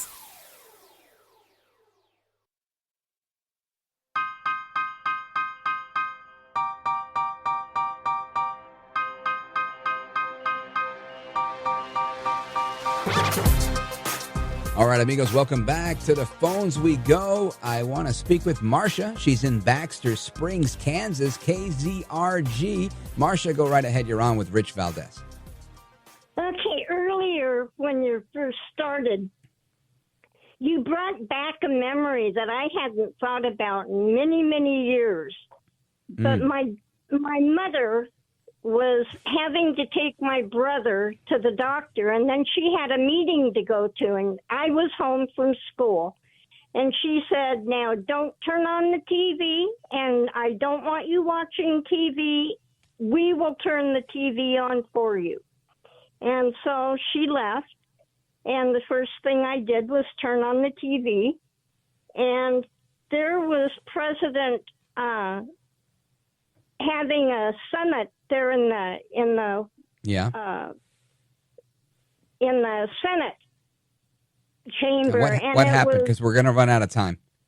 Oh, okay. Well, what happened was here was the president of another country banging his shoe. Oh, you're talking about table. Yes, Nikita Khrushchev banging his shoe, talking about how they would take over the United States from within. Very interesting memory. Sadly, it's reminiscent of those times. Jerome, Ivan, hang on. Marcia, KZRG, thank you for the call. Amigos, keep it locked right here. We come back. More to come straight ahead.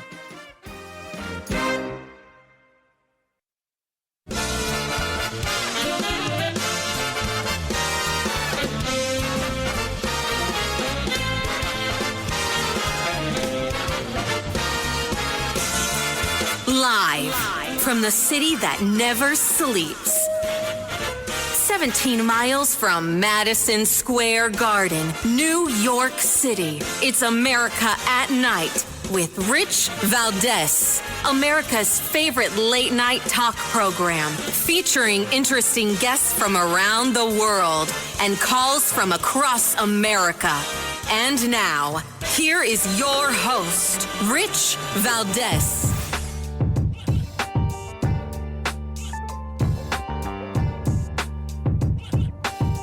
Hi there, good evening, and what's up, America? I am Rich Valdez, Valdez with an S, at Rich Valdez on all of the social media.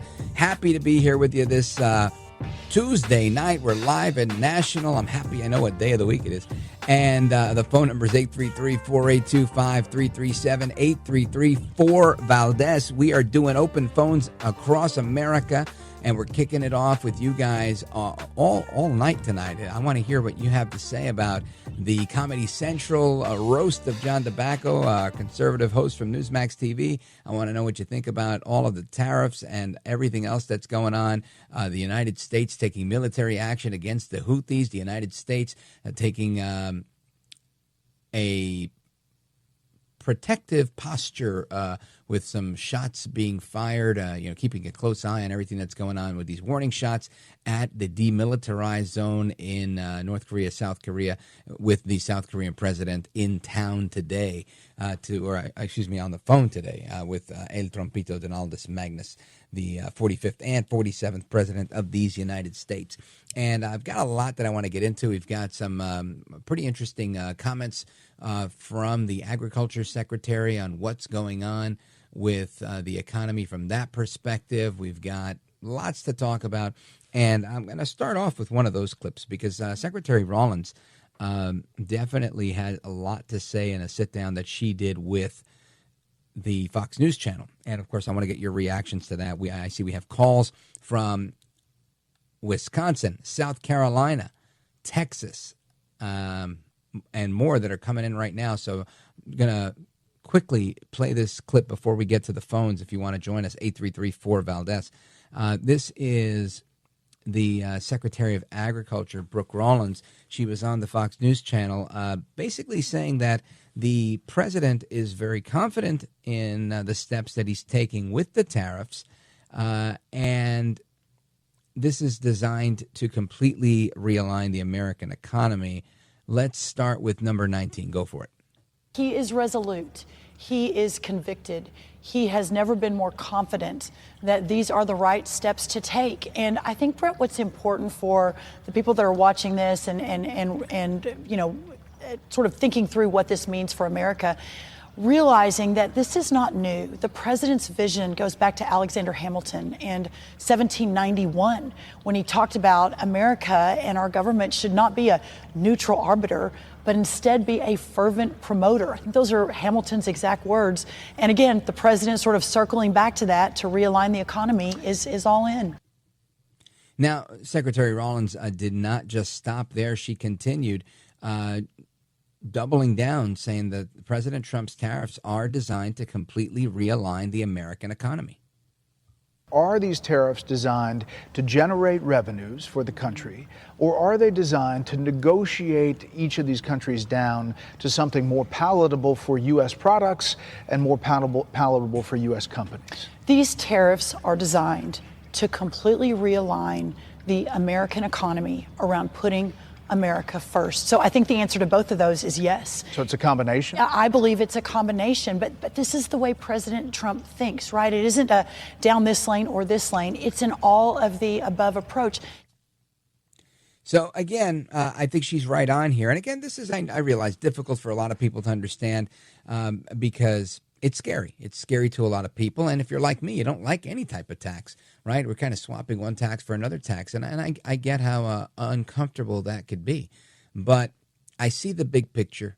I have sipped the Kool-Aid, and I'm on board. I want to know if you guys are on board. Plus, I want to get your thoughts on everything else that's happening with Tesla. There's a little spat between Elon Musk and former White House trade advisor Peter Navarro, who's now a White House counselor to the president.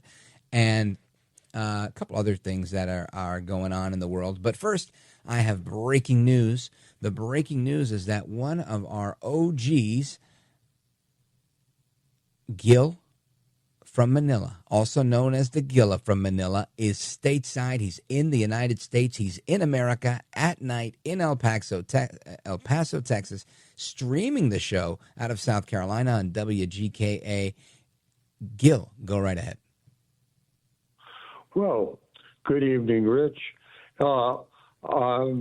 We had a rather uneventful trip, thankfully. I think I told you my reason for coming back here. I have some health issues, and I'm going into the VA hospital in San Antonio, the very famous Audie Murphy VA hospital. But I used to live here. I used to live here in El Paso, and Back when they locked you up in Mexico, right? that's right. Yeah, but it's well, lots of friends here, and still some people that love me, and so anyhow, I commented to your call screener. I've been out of the country almost continually since 2001. Wow, it's a long time. I haven't been back here since 2013, and I've noticed something very, very good. There seems to be a lot more racial harmony now than there was before. People from all ethnicities seem to be just getting along. Really, and I have an interesting piece of information for you. What's that? I have a 25-year-old grandson who lives in Connecticut, and his significant other, it looks like it's very serious, is a Puerto Riqueña from Mayagüez. Oh, Mayagüez, yes. Very nice. So there are nuptials in the air. Well, my grandson has traveled back to Puerto Rico to meet all of her family. I think that's a pretty good sign. Oh, yeah. And, you know. Well, let me tell you, Gil, number one, congratulations to him. And when you go to meet the family, I can tell you that there's a number of people that go there to do that, and then they never leave. And they fall in love with the island, and they're like, hey, I'm staying here. And just the other day, I was scrolling through Instagram, and I saw a couple that did a wedding in Old San Juan, which is an absolutely gorgeous city. And they were marching down the street after the ceremony, likely getting married near El Convento Hotel, which is a block or two away from the church where J-Lo and Mark Anthony famously got married. And it was so beautiful. And the comment I put on the video that I shared was, makes me want to get married in Puerto Rico. It really, really does. So I hope that happens. Now, on to you. I wish you a speedy recovery or to the best health you can be in. I'm glad you're here taking care of what you got to take care of. I'm glad you're here. I wish you were closer and we could meet up for a beer. If you're ever in the New York area, you got to let me know, and we're definitely going to have dinner or something. But on top of that, I want you to expound a little bit on your comment that you see more racial harmony now than you did in the past. Explain. Well, it's kind of hard to explain, but I'm a lot older than you, and I grew up when there was still racial segregation. I see. Was contemporaneous with President Johnson's, all of the legislation that came down for equal voting rights, equal rights to accommodations. And I see people who perhaps before would have been in a lower class driving better looking cars. I was treated at the VA hospital in Phoenix as an outpatient. Had a little emergency. I was there for 3 days, and there were people of all ilks. They had people. There was even a doctor from Venezuela, and I said to him, "Gee, I didn't know that Trinidad had a medical school." And he laughed. He thought that was funny. That is funny. Gil in Manila. You always have the best ones, man. Even when I don't get them, they're funny. Gil, and I did get that one. Thank you, brother. I wish you the best. Godspeed to you. We're going to take a pause right here, but I'm glad to hear your voice. You sound so much better when you're on the phones here in the United States than the overseas lines. It's good to hear your voice. I hope you enjoy your family time and call in again. Thank you, brother. And everybody else, we've got our dissenting friend in South Carolina. We're coming to you. Appleton, Wisconsin. Ivan, we're coming to you. WOSH, WTMA, KOFI, and so much more. Don't go anywhere.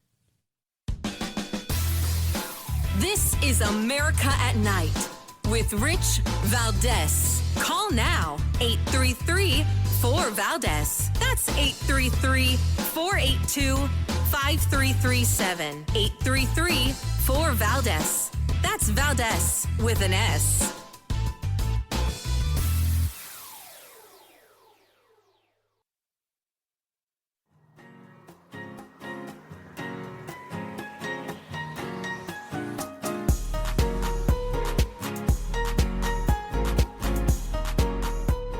Now, 833-4VALDEZ. That's 833-482-5337. 833-4VALDEZ. That's Valdez with an S.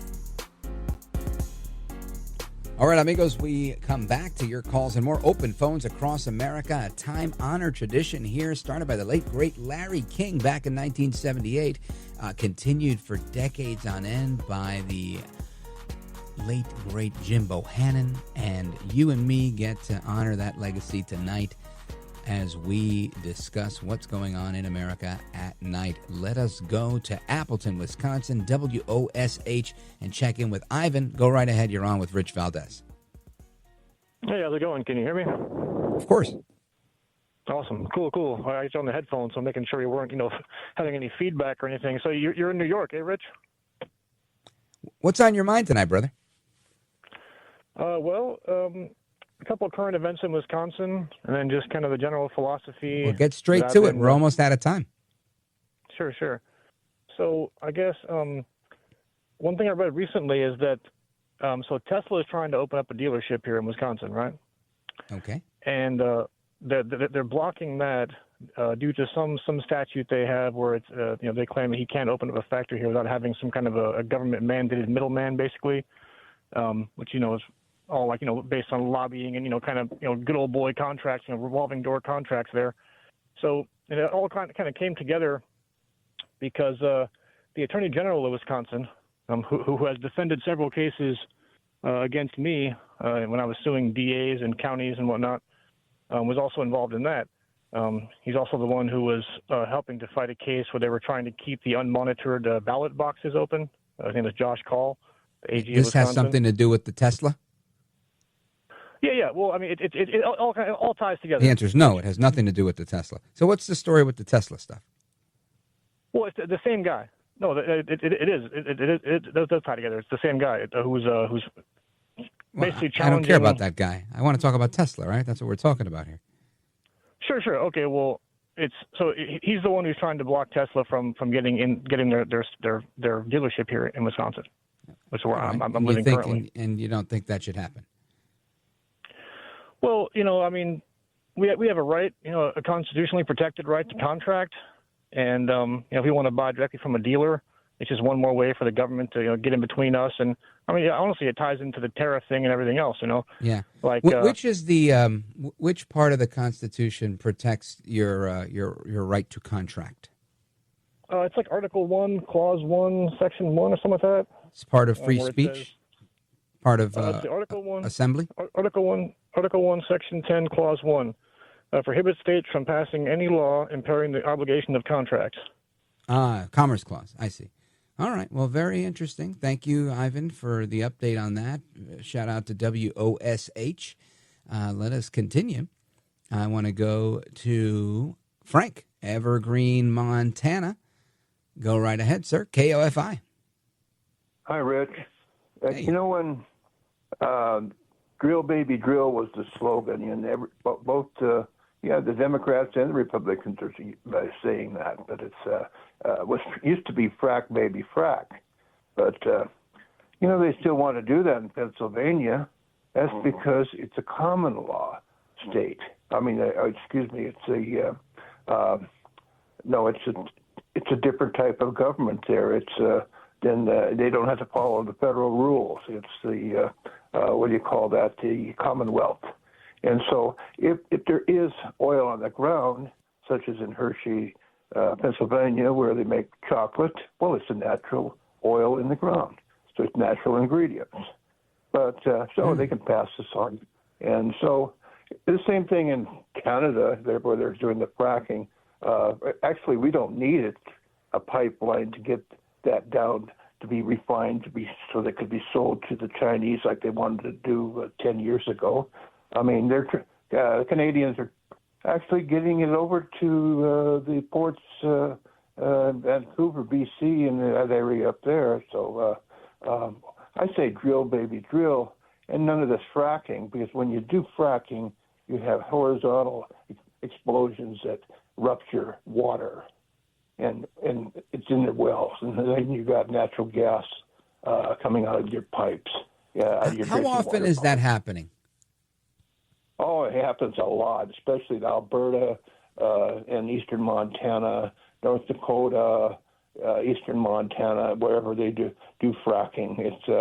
It's a nasty game. It really is.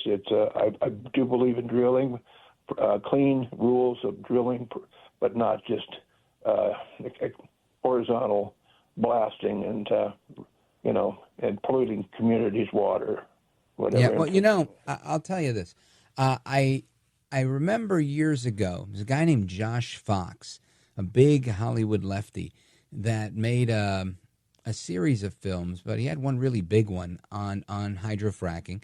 It was an anti-fracking film. Right? It was famous because the people would turn on their faucets and brown water would come out, and then some of them no water would come out, and they would take a lighter and put it to their water faucet, and you would see flames everywhere, and they were like saying exactly what you were saying, that all of this natural gas was seeping into their water table, and it was polluting everything. And then, the fracking people came back and said, look, this may have happened years ago when we started doing this, but since then we've kind of perfected the process and whatnot. And they say it largely doesn't happen. So I don't know if that's the case as much anymore, but I'm interested in having that conversation. So maybe we need to bring on a couple of pros on opposite sides of that issue to have a little shootout on the air. Good idea there, Frank. Thank you, brother. I appreciate it. Amigos, we come back with the rest of your calls and more from all over the country and Canada and beyond. I'm Rich Valdez. Keep it locked right here.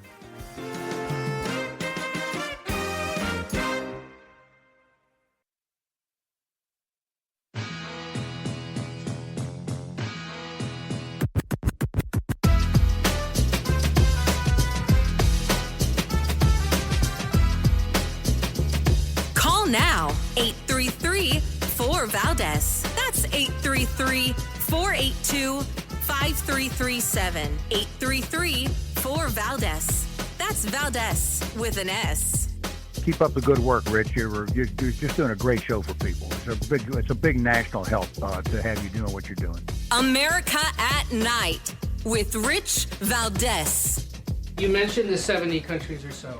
I'm curious, though, under what conditions at this point would President Trump talk to President Xi about tariffs? Look, I just spoke to the president about this, and he believes that China wants to make a deal with the United States. He believes China has to make a deal with the United States. It was a mistake for China to retaliate. The president, when America is punched, he punches back harder. That's why there will be 104% tariffs going into effect on China tonight at midnight. But the president believes that Xi and China want to make a deal. They just don't know how to get that started. And the president also wanted me to tell all of you that if China reaches out to make a deal, he'll be incredibly gracious, but he's going to do what's best for the American people. That is Caroline Leavitt, White House press secretary, giving us the skinny on what's going on. It's in Washington time, 11:33 p.m. 11:33 p.m. That means we're less than half hour away from the deadline that was imposed on China. Will China capitulate? I don't know. I'm going to venture to say, what do they care? They're looking for an all-out war. They want to blame everything on the U.S., and they're going to try and endure.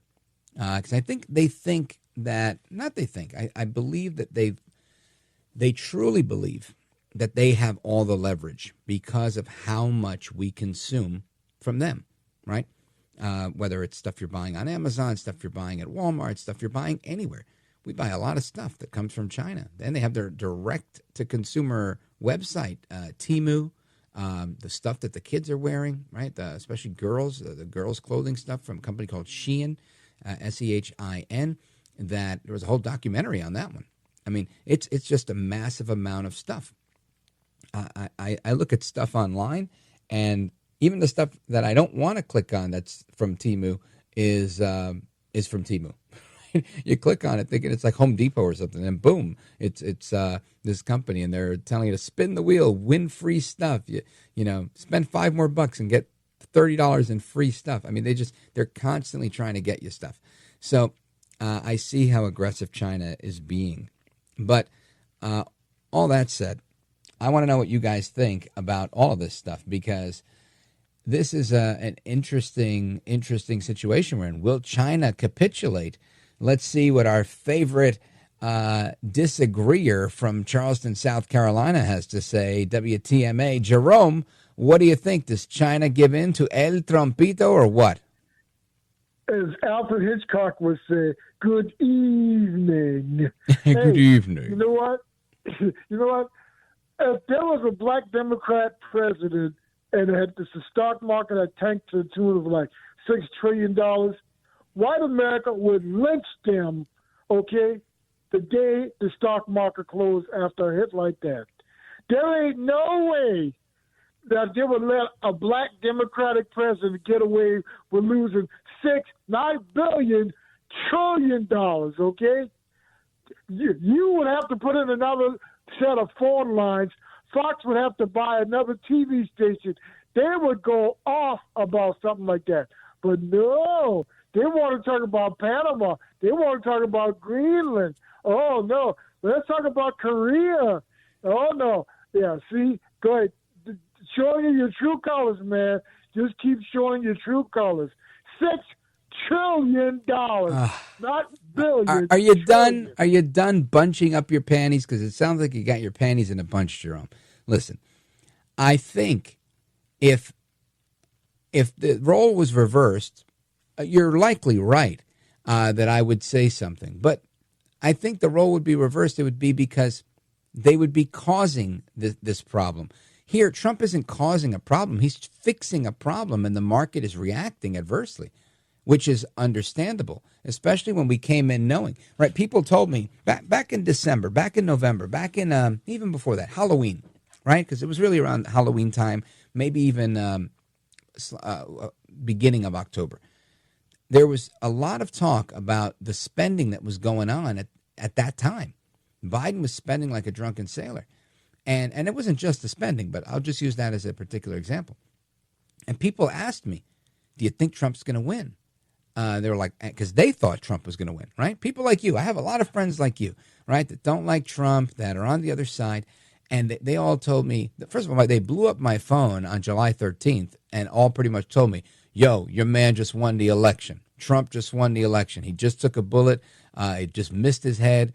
There's no way this guy loses, right? I got a ton of texts like that. And I kept saying, I don't know. You know, he's doing well. I can't see him losing, but not because of that, because of how badly Biden was doing with the country. Now, you fast forward and you look at all the spending that went on after that Biden tried to, you know, kind of sneak in at the very last minute.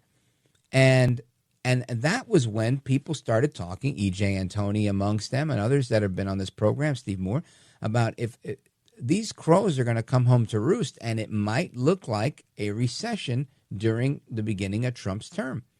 And we talked about this, that somewhere between March and June, there was going to be some turbulence, and it would be better in the second half of this year, of 2025. You could play the tapes. They're all available at richvaldez.com. Talked about it a number of times. So we're seeing that happen now, and that's why people aren't freaking out. It's not because he's a white president or the white people are lynching or whatever crazy you're talking about, Put your victim card back in your wallet, get your panties out of a bunch, and relax. That's not what's going on here, Jerome. What's happening is that people understand, like John Tabacco explained, that we'd made some bad moves. And Biden made bad moves, and those bad moves, this is what happens. It's the result of that. So now we're making better moves, and it's going to take a minute. But I think it all ends very, very well. And that's all I could leave you with, Jerome. Kamala Harris said, I hate to tell you so, but I told you so. And she was right. $6 trillion. Okay? Thank you, Jerome. Thank you. $6 trillion. You sound like Austin Power, like Dr. Evil. Thank you for your call, my brother. Shout out to WTMA, South Carolina. And we're going to continue with the calls. We've got New York, Vermont, which is really Canada. And we've got more coming in from the left coast. So keep it locked right here, folks. Rich Valdez. This is America at Night with Rich Valdez. Call now, 833-4VALDEZ. That's 833-482-5337. 833-4VALDEZ. That's Valdez with an S.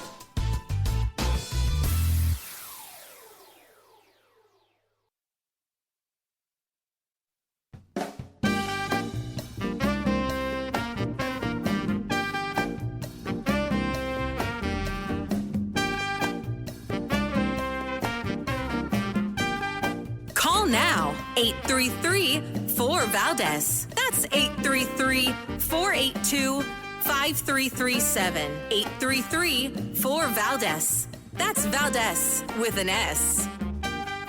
We chose a felon who is more interested in loyalty, who's more interested in retribution, who's more interested in grift than in democracy.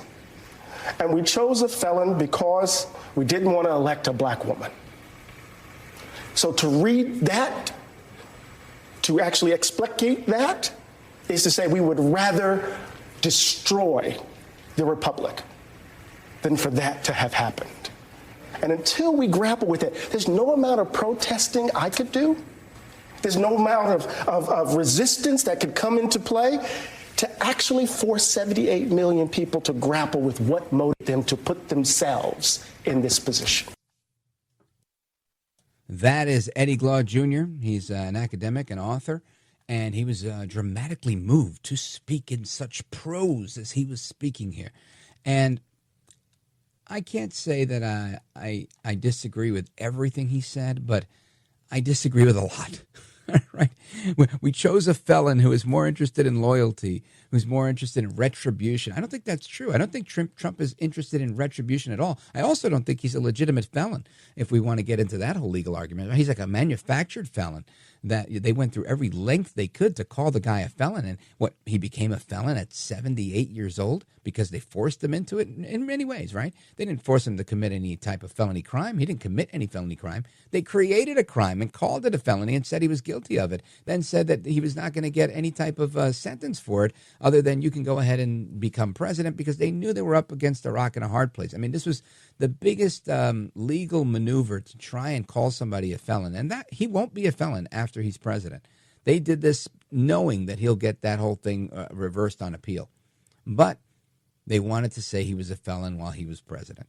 The whole thing's a fraud. Now, retribution. Where is this retribution? Is Biden in jail? Is Hunter in jail? Is anybody that they said is going to jail in jail? No, not a single person. Is Hillary Clinton in jail? No, not a single person. All of this stuff about retribution, fake, phony, and fraud. Let's continue. More interested in grift. Where's the grift? He's trying to make money for America. And even that is proving to be difficult, right? So I don't see it. Let me see. And then we chose a felon because we didn't want to elect a black woman. No, we didn't want to elect a woman that was not prepared for the job. A woman that many people thought didn't possess the intellectual fortitude to get the job done. It's not because she's black. I think people would vote in a heartbeat for a black woman or a white woman or any other woman if they felt she was equipped for the job. The one we had wasn't. Que mala eres earned that name. How bad you are. So, come on, Eddie Glaude. I think you're full of it. But I want to go to the calls here. Let's go to Chris, Newburgh, New York, WGHQ. Great station. Go for it, my man. Hey, good evening, Rich. Just to touch on the point you just made, as a Democrat, I actually wrote in Sherrod Brown, the Ohio senator, and Dean Phillips as vice president. I don't think it was because of skin color. I just think that the Democratic Party, myself as a Democrat, we're not putting up candidates that are running on issues and multifaceted platforms, and it costs the control of Washington for that reason alone. But I wanted to touch on something you were talking about before. Sure. Take it to a different level about people disagreeing politically, being able to get along personally. I remember watching Fareed Zakaria about a year and a half ago. He was talking about in the 1950s, political pundits and journalists used to complain that there was too much agreeable persuasion and an echo chamber in the sense in Congress and in Washington with so many conservative Democrats and liberal Republicans, and that the social issues of the early and mid 60s and the Vietnam War were the factors that moved the parties away from one another and created more polarization in this country. And I think that's continued, and it never really, the parties maybe had a little bit periods of agreement together during the 80s and 90s for a few years here and there. But things have become polarized more now than ever. And I think it's at a detriment to effective governance in this country, because when you have quote unquote rogue members of a party that are willing to stand up to bad policy or bad decisions, they're labeled as either rhinos or dinos. And it's unfortunate because right now I don't agree with the Trump tariff policies. I think they're ridiculous. And you have Republican senators like Rand Paul, and there's maybe 4 or 5 others that are looking at passing some policies to claw back executive emergency powers and executive powers that can place tariffs like this. And going back, you look at W. Bush got us into the disasters that, Trump himself criticized and a lot of conservatives criticized back when Trump was a private citizen, and other people like Bernard McGurk in talk radio God was rest his soul. Critical. Yeah, exactly. Was critical of it. And, it's both parties can make bad decisions. I mean, John F. Kennedy started the Vietnam War, but I think it's just, it's an unfortunate situation that we have in modern politics because it's such a groupthink environment. And if you really look at it, it's political movements and ideologies that control the political parties. And it's fear of getting primary challenged and, from the gatekeepers of control in the major political parties. I'll say this, Chris. I think that the fear of a primary challenger should always be there, right? It's always a thing. There's never been a time where it was like, well, I'm going to say what I want because they can't primary me. That's always been a thing. That you've always had that. I agree with a lot of what you're saying. I guess the exception that I take in this is that while it seems like there's groupthink now, I would say I think there's been groupthink for the last 50 years. And when you have this go along to get along bunch, and I'm not criticizing people that get along or that don't get along, right? I don't think that's the issue. I think stick to your guns and be polite and respectful, right? These are still your fellow human beings next to you. Love your neighbor. We can disagree about the politics and not want to kill each other is my point. But the bigger part of it is, if we're going to point back to a time, like a lot of people say, I remember when Tip O'Neill used to get along with Ronald Reagan. That's fantastic. And God bless them both, right? However, I'm going to say this. Yes, there was some policy that came out of that, some positivity, right? There was some positivity that came out of Newt Gingrich having good relationships. But by and large, but for those minimal examples, I don't see anything that came out of all this bipartisanship. I don't see any good that came out of that. What, McCain-Feingold? I mean, none of this stuff was any good per se. In fact, it's only contributed to the 36, or I think we're down to 31, whatever the latest number is, $1 trillion of debt we have. And the erosion of the fabric of our country. You've got boys that want to be girls, girls that want to be boys. Is that the good we were looking for in all of this bipartisanship? So I'm not disagreeing with you per se, Chris, because I agree with you that we need to do better. But I think it's an individual mandate. I think each of us needs to do better in how we approach one another, right? How we treat our fellow man. And I get that. And we can disagree, whether it's disagreeably or agreeably, but we don't have to want to kill the other person. And that's why when we come back, we're going to go to somebody who disagrees. Don't go anywhere. This is America at Night with Rich Valdez.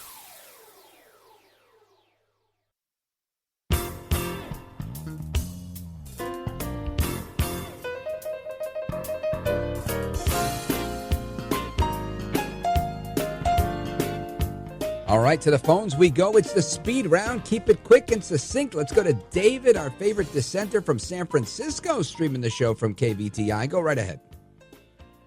Well, thanks, Rich. Yeah, back in 1776, the big issue was colonies, that America didn't want to be a colony of anybody.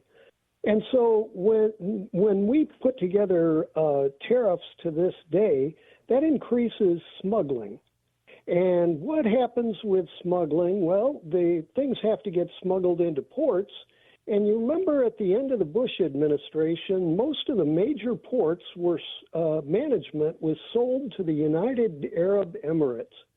So American ports. I'm losing you, David. You do this a lot. What is the point here? A black market? Donald Trump is organized crime. He's setting up territories for people to smuggle. Tariffs. Okay. Thank you very much. Donald Trump is setting up organized crime territories. I guess we can look forward to crime bosses on your next call. Let's go now to where do I want to go? Let's see. Pat in Sedona, Arizona. Seconds to go on the clock. Make it count. Okay, Rich, thank you very much. I just want to say that the tariffs seem to be working because a lot of people are coming and making deals. The Chinese prime minister is going outside of his country, which is very rare for him to do, and trying to get all the Asian countries on his side. So, and they're not going anywhere. They're not going with him. They're not going with us. But I think right, they're just they're kind of in a standstill. I listen. I think everybody's gonna. This is gonna be another 30 days, 45 days of a little uncertainty. Market's going to rebound, and we're going to be in a lot better shape. If I'm wrong, I want everybody to call me, tell me, it's because of you, Valdez. It's because of you.